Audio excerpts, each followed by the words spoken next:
ਬਾਈ ਇੱਥੇ ਆ ਕੇ ਜੱਟ ਹਾਰ ਜਾਂਦਾ। ਪੁੱਤਾਂ ਵਾਂਗੂ ਪਾਲੀ ਫਸਲ ਦੇਖੋ ਕੀ ਬਣਦਾ, ਜਲ ਕੇ ਸਵਾਹ ਹੋਈ ਜਾਂਦੀ, ਕੋਈ ਕੰਟਰੋਲ ਨਹੀਂ ਹੁੰਦਾ। ਇੰਨੀ ਅੱਗ ਨੂੰ ਕੀ ਕਰੇ। ਸੜਕਾਂ ਨਹਿਰਾਂ ਟੱਪ ਕੇ 4-5 ਪਿੰਡਾਂ ਦੇ ਵਿੱਚ ਆ ਗਈ ਆ।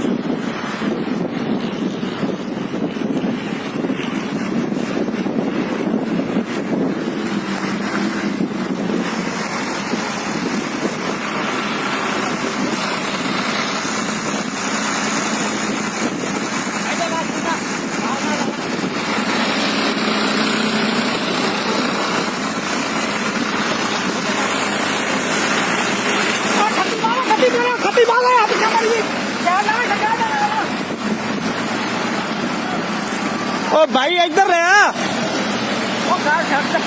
टप जानी है।